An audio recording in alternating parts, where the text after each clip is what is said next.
Placés sous mandat de dépôt, hier mardi 18 juin 2024, les commissaires de la HAC Ibrahima Tawel Kamara et Djenne Diaby ont comparu ce mercredi 19 juin 2024 devant le tribunal correctionnel de Kaloum pour des faits présumés de diffamation à l'encontre du chef de l'État.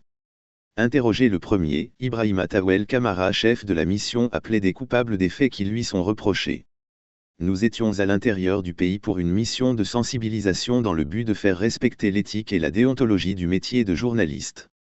Nous avons fait le tour des médias, rédaction par rédaction. Ensuite, nous avons rencontré l'ensemble des rédactions. C'est dans la phase des questions-réponses de cette rencontre qu'il y a eu dérapage. Ce n'est pas facile de parler. On ne savait pas qu'on était retransmis en direct par certains sites en ligne. Ils devraient nous informer qu'on était en direct. Mais cela n'a pas été fait. Surtout le site guinéematin.com. D'ailleurs, à l'arrivée de notre équipe à la HAC, c'est le premier média qu'on a eu à sanctionner justement pour avoir fait le direct lors de l'élection. Depuis lors, c'est comme s'ils cherchaient à trouver des failles dans nos faits et gestes. En plus, ces personnes qui ont fait ce reportage n'étaient pas parmi les médias invités, déclarait le journaliste de profession devant le juge. En larmes, ce commissaire a plaidé la clémence de la justice.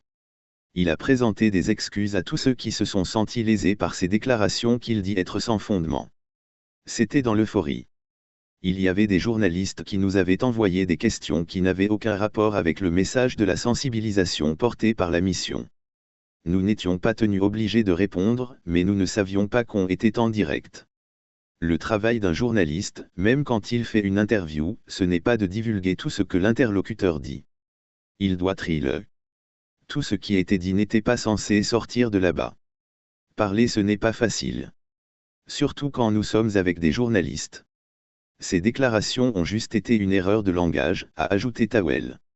Enfin, interrogé par le parquet, le prévenu a dit être dans l'incapacité d'apporter la preuve de ses déclarations. Par conséquent, il a réitéré ses excuses à l'endroit de tous ceux qui se sont sentis touchés par lesdites déclarations. À commencer par le premier magistrat, le chef de l'État, ensuite les patrons de presse et même les citoyens. Pour des raisons de maladie du prévenu à la barre, le tribunal a suspendu l'audience pour reprendre dans 15 minutes.